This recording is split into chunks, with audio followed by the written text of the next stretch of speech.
મારું નામ વાળા ભરતજી પોપટભા, પ્રદેશ પ્રમુખ ખેડૂત કલ્યાણ સંગઠન.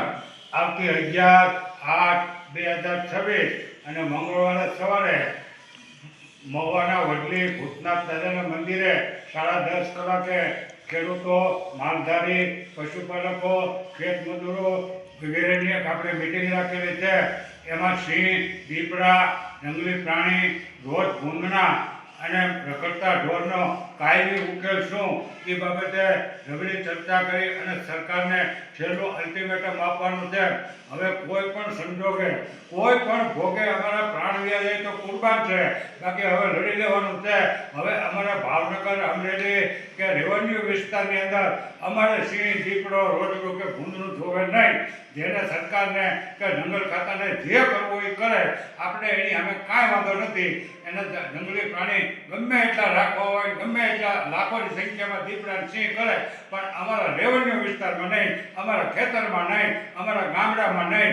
હવે જો આમાં તમે આપણે ચૂકી જાઓ અને 11 તારીખે જો આવવામાં ખેડૂતો, માલધારી, પશુપાલકો સહેજે કચાશ કરશે તો સરકારને, જંગલ ખાતાને આવનારા દિવસોમાં, આવનારા વર્ષોમાં આપણે બાળકોને, પશુને, ઘેટા બકરાને સીધા સિંહને, દીપડાને આપી જ દેવાના રહે.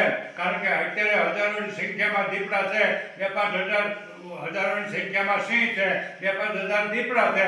ભૂંગળા રોજ તો લાખોની સંખ્યામાં થઈ ગયા. હવે એ 5-10 વર્ષ થાય એટલે એ સિંહ છે એ 15-20 હજાર થાય અને દીપડા લાખોની સંખ્યામાં થઈ જાય. એટલે આપણે તો રોજ બાળકોને, મજૂરોને, ખેડૂતોને એનો ભોગ જ બનવાનો ને. એટલે કોઈ પણ સંજોગોમાં અત્યારથી જાગી જવાનું છે. આ મારો વિસ્તારને, મારો તાલુકોને, મારો જિલ્લોને, મારું ગામને એવા જો કરવામાં રહેશું તો આપણે આ દિવસો પાછા એ નહીં રહે. એટલે અમે કીધેલું જ છે કે જો 11 તારીખ ચૂક્યા તો આપણી પેઢીઓનું નિકંદન નીકળી જાય. સિંહ ને દીપડાના મોઢામાં સાથે સાથે આ 2025 ને 26ની અંદર અત્યાર સુધીમાં જેના બાળકોને કે માણસોને કે મોભીઓને સિંહ ને દીપડાએ ફાડી ખાધા હોય એ તમામે 11 તારીખે સુધીમાં એને જાણ કરો અને વિનંતી કરીએ છીએ કે એ જે ફાડી ખાધા છે એની તસવીર લઈ અને અહીંયા મહુવા વડલી ભૂતનાથ દાદાના મંદિરે આવો અને સરકારને બતાવવાનું છે. અને જેટલાને ફાડી ખાધા છે એના પરિવારને સરકાર અલગથી 1-1 કરોડ રૂપિયા આપે.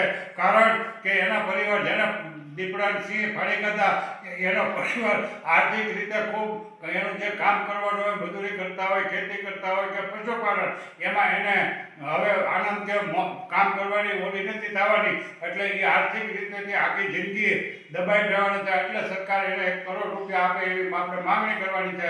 પણ તમે બધા હાજરી આપો અને તમામ ભાવનગર જિલ્લાના, પછી તળાજા તાલુકો હોય, સિયોર તાલુકો હોય કે પાલિતાણા હોય, કોઈ પણ તાલુકા, જેસર હોય, ગમે એ તાલુકાના ગમે એ આપણા ગામમાં સિંહ દીપડા ન હોય તોય બધાએ આવવું જોઈએ.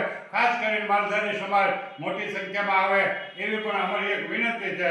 બાકી જો 11 તારીખ ચૂક્યા તો પછી આપણે આખી જિંદગી આપણામાં આપણે 11 તારીખે સરકારને, જંગલ અને આપણે ચોખ્ખી જ જો તમને કહું છું કે આપણા ધૂળમાં ધામા છે. જ્યાં કાંઈ કોઈ સગવડતા છે નહીં, પણ ધૂળમાં ધામા છે. પણ ભૂતનાથ દાદાના મંદિરની અંદર હનુમાનજીએ જેમ ધામા નાખ્યા હતા અને લંકામાં હાહાકાર મચાવ્યો હતો, એમ 11 તારીખે જંગલ ખાતું સરકાર જો ધ્રુજી જાય એવો પ્રોગ્રામ આપું તો તમારે આ કંઈ પણ તમે આવો તો થાય, તમે કોઈ ન આવો તો પછી હું એટલો શું કરું. એટલે હું વિનંતી કરીને કહું છું કે એક ઘા મારવો અને એનું પૂરું થઈ જવું જોઈએ એવો પ્રોગ્રામ આપવાનો છે. સરકારને, જંગલ ખાતાને જે કરવું એ કરે, આપણને કાંઈ વાંધો નથી. તમે સિંહ પ્રેમી હો તો આવો, દીપડા પ્રેમી હો તો આવો, ભૂંગળા પ્રેમી હોય, જેને વિદ્વાનોને, તજજ્ઞોને જેને આવવું એને છૂટ છે.